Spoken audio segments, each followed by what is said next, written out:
लोग जब सत्ता के परकोटों को तोड़कर उसकी भव्यता से बाहर आते हैं तो कुछ और बड़े हो जाते हैं, कुछ और भव्य हो जाते हैं, क्योंकि सादगी के भीतर जो भव्यता होती है वो किसी बाहरी चमक दमक की मोहताज नहीं होती। आज ये याद करने का दिन है, क्योंकि आज ही के दिन 1 साल पहले उस शख्स ने आखिरी सांस ली जिसके आगे सारी महानताएं बौनी बन जाती। जनता के राष्ट्रपति कलाम साहब को फिर से सलाम। सपना वो नहीं है जो आप नींद में देखें, सपने वो हैं जो आपको सोने न दें। डॉक्टर एपीजे अब्दुल कलाम ने ये शब्द सिर्फ कहे नहीं थे, बल्कि इन्हें जिया था। दुनिया को इनका मतलब और मकसद समझाया था। सादगी, ईमानदारी और कुछ कर गुजरने की ललक क्या होती है ये बताया था। और इन्हीं सपनों ने उन्हें अखबार बेचने वाले से मिसाइल मैन और देश का राष्ट्रपति तक बनाया। 15 अक्टूबर 1931, धनुषकोडी गांव, तमिलनाडु। भारत रत्न डॉक्टर कलाम का जन्म इसी छोटे से गांव में हुआ। परिवार की आर्थिक स्थिति ठीक नहीं थी। रामेश्वरम के एक प्राथमिक विद्यालय में उनकी पढ़ाई शुरू हुई। खर्च बढ़ा तो कलाम साहब ने अखबार बेचना शुरू किया। सादगी और ईमानदारी क्या होती है, इसका पाठ उन्हें मिला अपने पिता से। पहली बार उन्होंने अपने पिता को इतने गुस्से में देखा था, क्योंकि कोई शख्स घर पर आकर तोहफा दे गया और कलाम ने बिना सोचे समझे उसे रख लिया था। जब कलाम साहब के पिता लौटे तो उन्होंने बताया कलाम साहब ने कि ऐसे ऐसे आए थे। उन्होंने खोला और पहली बार कलाम साहब के पिताजी ने वो सारा खोलने के बाद जितनी तेज़ कलाम साहब को डांटा, आवाज़ लगाई, अबुल कहा करते थे कलाम साहब को, इतनी तेज़ कलाम साहब को उन्होंने डांटा। उन्होंने पहली बार, पूरे परिवार ने उन्हें गुस्से में देखा। कलाम साहब आज नहीं हैं, लेकिन पूरी दुनिया उनकी सादगी और ईमानदारी की कायल है। घर से मिले इन्हीं सिद्धांतों और संघर्षों के साथ उन्होंने अपनी पढ़ाई जारी रखी। 1954 में फिजिक्स से ग्रेजुएट होने के बाद 1955 में वो मद्रास पहुंचे। मद्रास इंस्टीट्यूट ऑफ टेक्नोलॉजी से उन्होंने एरोस्पेस इंजीनियरिंग की पढ़ाई की। उस वक्त उनका सपना था एयरफोर्स में फाइटर पायलट बनने का। वो वायुसेना में नहीं गए, वो प्रौद्योगिकी और विज्ञान के क्षेत्र में जुड़ गए। और हम जानते हैं कि वो जिस भी क्षेत्र में, चाहे वो वायुसेना में जाते या ये जिस क्षेत्र में आ गए, उन्हें विलक्षण काम करने थे। डॉक्टर कलाम का सपना टूट गया, लेकिन नए सपने उनके इंतजार में थे। वो साल 1960 का था जब उन्होंने डीआरडीओ यानी defence research and development organisation में एक वैज्ञानिक के तौर पर ज्वाइन किया, और यहीं से उनके सपनों को एक नई उड़ान मिली। डॉक्टर अब्दुल कलाम अपने आप में एक अलग किस्म की शख्सियत थे। ऐसे इंसान मुद्दतों में पैदा होते हैं। उनका सबसे बड़ा जो योगदान देश के लिए है, डीआरडीओ के लिए है, वो है we can do it attitude. हालांकि डीआरडीओ में डॉक्टर कलाम अपने काम से ज्यादा संतुष्ट नहीं थे। 1969 में उन्हें इसरो यानी इंडियन स्पेस रिसर्च ऑर्गेनाइजेशन में ट्रांसफर कर दिया गया, और जब उन्हें जिम्मेदारी मिली integrated guided missile development programme की, तब यहीं से नींव पड़ी मिसाइल मैन बनने की।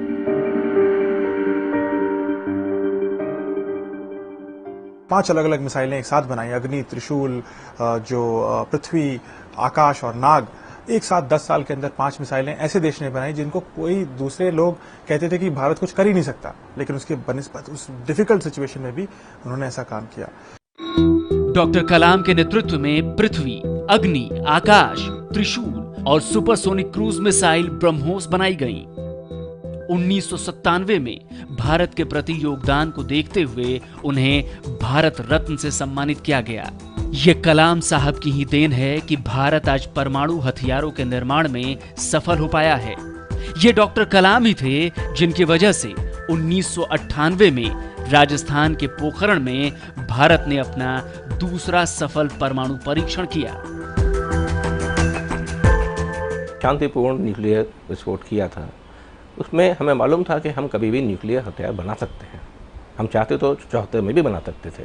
गिने चुने देशों की कैटेगरी में आ चुके हैं जिनके पास अपना खुद का मिसाइल, स्ट्रेटेजिक मिसाइल बनाने की क्षमता है। और सबसे बड़ी बात यह है कि यह क्षमता हमने खुद डेवलप की है। एक एक चीज़, एक एक टेक्नोलॉजी खुद की बनाई हुई है, चाहे वो सॉफ्टवेयर हो चाहे हार्डवेयर हो। इसको बनाने में कलाम साहब के नेतृत्व का बहुत बड़ा योगदान रहा है। 25 जुलाई 2002 को डॉक्टर एपीजे अब्दुल कलाम देश के 11वें राष्ट्रपति बने, लेकिन सादगी वही रही। राष्ट्रपति होते हुए भी वो सोचते रहते कि देश और लोगों की भलाई के और रास्ते क्या हो सकते हैं। जुलाई 2007 में राष्ट्रपति का उनका कार्यकाल खत्म हुआ। डॉक्टर कलाम दक्षिण अफ्रीका में रंगभेद के खिलाफ लड़ने वाले सबसे बड़े योद्धा नेल्सन मंडेला से बेहद प्रभावित थे। पहली बार जब उन्होंने मंडेला से हाथ मिलाया तब वो सिहर उठे थे। मंच से उठे नेल्सन मंडेला जी तो वो छड़ी पकड़े हुए थे। वो अचानक छड़ी हाथ से गिर गई, वो लड़खड़ा गए। कलाम साहब ने अपना हाथ बढ़ा दिया, मंडेला जी ने उनका हाथ पकड़ लिया। फिर बहुत देर तक वो उनका हाथ थामे खड़े रहे। कलाम साहब कहते हैं कि जब मैंने हाथ मिलाया तो मुझे अंदर से एक सिहरन महसूस हुई। मुझे लगा कि हाँ, मैंने किसी महान व्यक्ति से हाथ मिलाया है। बहुत कम लोग ये जानते होंगे कि वे गीता और कुरान दोनों का अनुसरण करते थे। उन्हें भक्ति गीत सुनने का तथा वाद्य यंत्र बजाने का भी बहुत शौक था। डॉक्टर अब्दुल कलाम का व्यक्तित्व अद्भुत है। ऐसे व्यक्ति सदियों में पैदा होते हैं, युग पुरुष कहलाते हैं। 27 जुलाई 2015 को ये मिसाइल मैन हम सबको छोड़कर चले गए, लेकिन आज भी वो देश की 1.25 अरब जनता के दिलों में मौजूद हैं।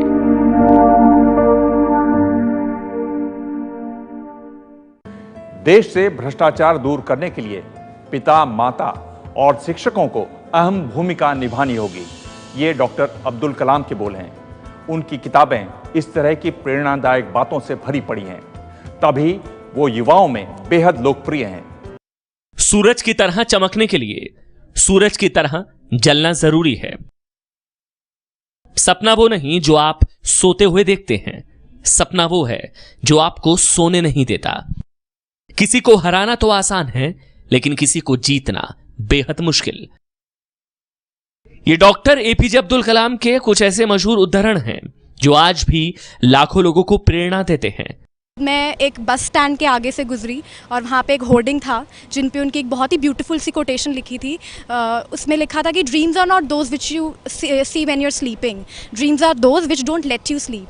तब मुझे पता नहीं था कि डॉक्टर एपीजे अब्दुल कलाम की कोटेशन है। नीचे मैंने उनका नाम देखा और उनकी फ़ोटो बनी हुई थी, और वो एक कोटेशन है जिसको पढ़ के मैंने ठान लिया कि जो भी मेरी ड्रीम है मैं बिल्कुल परस्यू करूँगी, और इसका बहुत बड़ा रीज़न डॉक्टर एपीजे अब्दुल कलाम ही थे। उनकी कोटेशंस, उनकी बुक्स अगर आप पढ़ोगे आपको रियलाइज़ होगा कि वो हर किसी को इंस्पायर करने की उनके पास पावर है। एंड उनकी कोटेशन है, if you want to shine like a sun then you have to burn like sun. Doctor Kalam के शब्दों में एक गहराई थी, एक जादू था जिसने न जाने कितने छात्रों, नौजवानों और समाज के हर तबके से जुड़े लोगों को उनका मुरीद बना दिया। कलाम साहब के कोटेशन जो हैं वो बच्चों को प्रेरणा देते हैं, युवाओं को दिशा देते हैं, बुजुर्गों को जीने की ताकत देते हैं, राजनेताओं को एक सोच देते हैं, वो हर एक को एक दिशा देते हैं। डॉक्टर कलाम के शब्दों में उनकी सादगी और ऊर्जा से भरे मनमोहक व्यक्तित्व की झलक मिलती है। उनकी आत्मकथा अग्नि की उड़ान तो सबसे ज्यादा बिकने वाली किताबों में शामिल है।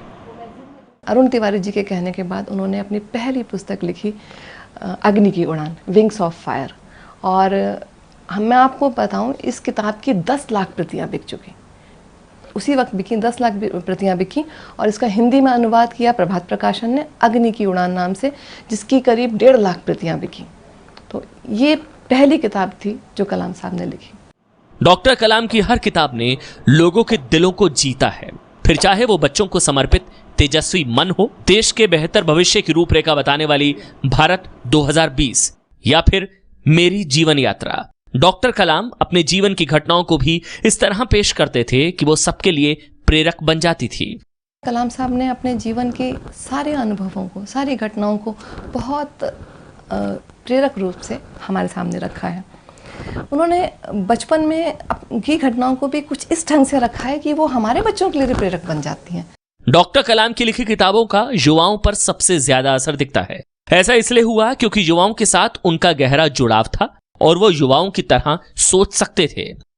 मुझे लगता है कि डॉक्टर कलाम बच्चों और युवाओं के बीच में लोकप्रिय इसलिए सबसे ज्यादा थे क्योंकि वो एक युवा सोच रखने वाले व्यक्ति स्वयं थे। उनके अंदर बहुत ज्यादा जिज्ञासा थी।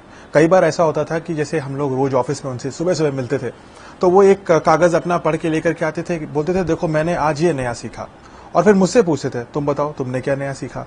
डॉक्टर कलाम के साथ मिलकर कई किताबें लिखने वाले सृजनपाल सिंह इस बात के गवाह हैं कि वो किताबें लिखते समय किस तरह हर एक वाक्य, हर एक शब्द पर ध्यान देते थे। मैंने देखा है कि वो कैसे पुस्तक लिखते थे। तो हम लोग जो भी लिखते थे हम उसको एक बड़े से प्रोजेक्टर पे, दीवार पे प्रोजेक्ट कर देते थे और दोनों लोग बैठ करके पढ़ते थे। और डॉक्टर कलाम कहते थे मैं ऐसे पढ़ूंगा जैसे मैं पहली बार इस पुस्तक को पढ़ रहा हूँ। अब ये बताओ एक एक सेंटेंस पे कि क्या इससे जिज्ञासा पैदा हो रही है, क्या ये एक्साइटिंग है, क्या ये इंटरेस्टिंग है, क्या हम इसमें कुछ उसका फायदा कर रहे हैं या हमने बस शब्द छाप दिए। तो वो एक एक शब्द को नापते तौलते थे और एक रीडर की तरह सोचते थे और इसलिए उनकी पुस्तकें इतनी प्रसिद्ध हुई, इतनी लोकप्रिय रहीं। डॉक्टर एपीजे अब्दुल कलाम की शख्सियत ही कुछ ऐसी रही कि जो उनसे एक बार मिल लेता उन्हें भूल नहीं पाता। वो अक्सर देश के अलग अलग हिस्सों के स्कूलों और कॉलेजों में जाकर छात्रों से मिलते, उनसे बातें करते। आज भी उन स्कूलों में डॉक्टर कलाम की यादें ताजा हैं।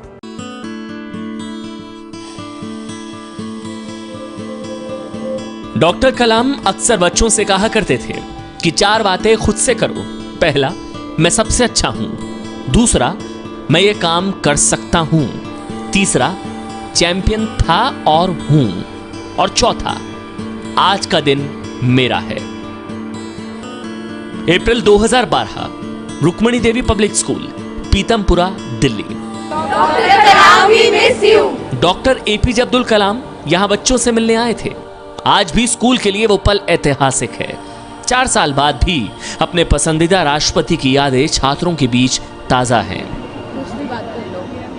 एपीजे अब्दुल कलाम एक हर स्टूडेंट के लिए और हर यंगस्टर के लिए एक आइडियल हैं। तो अब मेरे भी वो आइडियल थे एंड अपने आइडियल को इस तरह से लाइव देखना मेरे लिए एक बहुत ही इंस्पायरिंग और इम्पैक्टफुल एक्सपीरियंस था। हाँ, हम तब 8th क्लास में थे जब डॉक्टर कलाम हमारे स्कूल में आए थे और उन्होंने बहुत ही इंस्पिरेशनल स्पीच दी थी और उसी स्पीच के बाद ही became my idol. Doctor Kalam आज तक उनके बारे में पढ़ा था बट जिस दिन उनसे पहली बार मिला वो सही में बहुत मोटिवेटिंग, इंस्पायरिंग थे। शायद उनकी वजह से मेरी उम्र के बच्चों ने और मैंने भी अपना करियर पाथ उनके एडवाइस के थ्रू ही ट्रेड किया है। इसी स्कूल में पढ़ने वाली नव्या को डॉक्टर कलाम से मिलने का मौका नहीं मिल पाया। उस बात का मलाल उसे आज भी है, लेकिन उसके लिए डॉक्टर कलाम से बड़ी शख्सियत कोई और नहीं। इस आर्टिकल में मुझे बहुत प्रभावित करे हैं अब्दुल कलाम जी ने, इसलिए मैंने इस आर्टिकल में लिखा है कि अब्दुल कलाम के हिसाब से इस ज़िंदगी की सिर्फ 3 इम्पॉर्टेंट चीज़ें होती हैं, जो होती हैं लर्निंग, अर्निंग और yearning. School director Anita Garg को याद है कि कैसे डॉक्टर कलाम को स्कूल की गाड़ी से आने के लिए कहा गया तो उन्होंने कहा कि आप बस पता बता दें, वो खुद पहुंच जाएंगे। वो एजुकेशनिस्ट थे, वो बच्चों के साथ बहुत कंफर्टेबल रहते थे। बच्चों को बात करने का उनका तरीका बहुत ही इंस्पायरिंग होता था। वो बच्चों में खुद भी बच्चे ही बन जाते थे। डॉक्टर कलाम की बहुत सी यादें इस स्कूल में संजो कर रखी गई हैं। कलाम साहब ने अपनी ऑटोग्राफ की हुई किताबें स्कूल को भेंट की थी, जो गर्व के साथ स्कूल लाइब्रेरी की शोभा बढ़ा रही हैं। विजिटर्स बुक में छात्रों और अध्यापकों के लिए लिखा उनका संदेश संभाल कर रखा गया है। उन जैसे वीवीआईपी आदमी के साथ इतना बच्चों के साथ घुल मिल गए कि मतलब हमने ऐसा कभी अनुभव पहले नहीं करा था। मार्च 2012, दिल्ली पब्लिक स्कूल, वाराणसी, उत्तर प्रदेश। यहां पर भी जब डॉक्टर कलाम की बात की जाती है, बच्चों की आंखों में एक चमक सी दिखने लगती है। जिन बच्चों से डॉक्टर कलाम मिले थे उनके लिए तो ये जैसे कल की ही बात हो। बच्चे बताते हैं कि कैसे डॉक्टर कलाम की बातों ने उनकी जिंदगी में बड़े बदलाव किए हैं।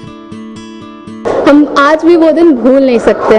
वो जिस दिन हमारे स्कूल आए थे, जिस दिन हमको पता चला कि वो हमारे स्कूल आ रहे हैं, उस दिन हमें याद है कि हम उस दिन सो नहीं पाए थे। कलाम साहब ने कहा था एक टीचर जो होता है वो अपने दिल से काम करता है, एक बच्चे के वेलबींग के लिए काम करता है। तो इस चीज़ को सोच के मेरा भी मन था कि मैं कुछ भी बन जाऊं, but at a point of time मैं टीचिंग ज़रूर करूंगा।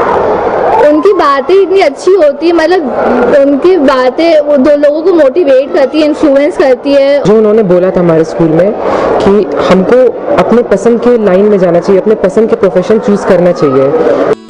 साल 2009 Delhi public school, Ranchi, Jharkhand. Doctor APJ Abdul Kalam यहां बतौर चीफ गेस्ट आए थे। यहां के बच्चों को याद है कि कैसे वो बच्चों के साथ बच्चे बन जाते थे। डॉक्टर कलाम का गरीबी से लड़कर देश के राष्ट्रपति बनने तक का सफर बच्चों को प्रेरित करता है।